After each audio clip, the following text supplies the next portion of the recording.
Working in confined spaces can be a dangerous job if you're not fully trained. Every year, hundreds of workers in the U.S. are injured or killed by entering or working in confined spaces. According to the Centers for Disease Control and Prevention, over 60% of confined space fatalities occur among would-be rescuers. What up, workforce? I'm Destry with JJ Safety, and today we're talking about confined spaces.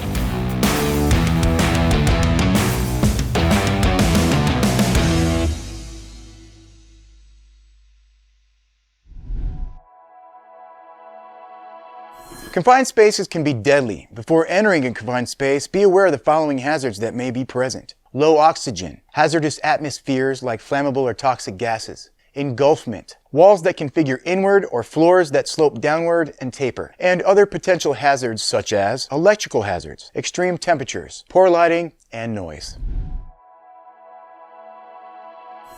Understanding the difference between permit-required and non-permit required confined space is important for ensuring worker safety. A permit-required confined space is a space where the hazards are controlled but still present. These spaces are usually immediately dangerous to life and health. A non-permit required confined space is a space where the hazards are eliminated. Never enter a confined space unless you are a trained and qualified confined space entrant. All hazards must be identified and eliminated before entry, or proper precautions, such as equipment locking or tagging, must be implemented to ensure the safety of individuals entering the confined space. Additionally, procedures for purging, ventilating, and flushing the atmosphere should be established.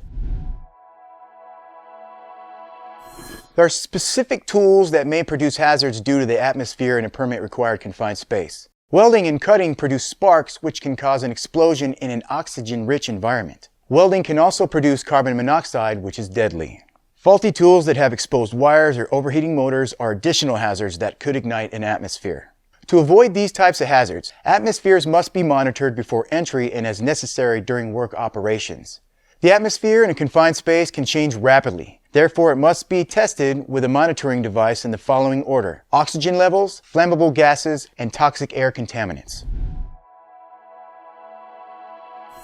If workers are not trained for rescue, they should not attempt to rescue the victim. Rescue is to be performed by qualified personnel only. If someone is hurt or unconscious in a confined space, immediately alert the rescue crew and call 911. Make sure no one goes near the entrance until help arrives.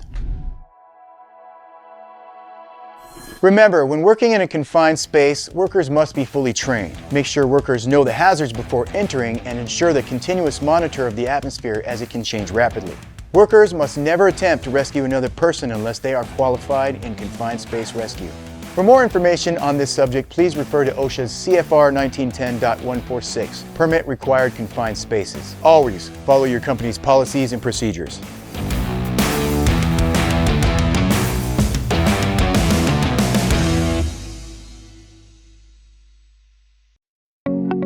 For more information, visit us online at jjsafetyllc.com or call us at 866-627-3850.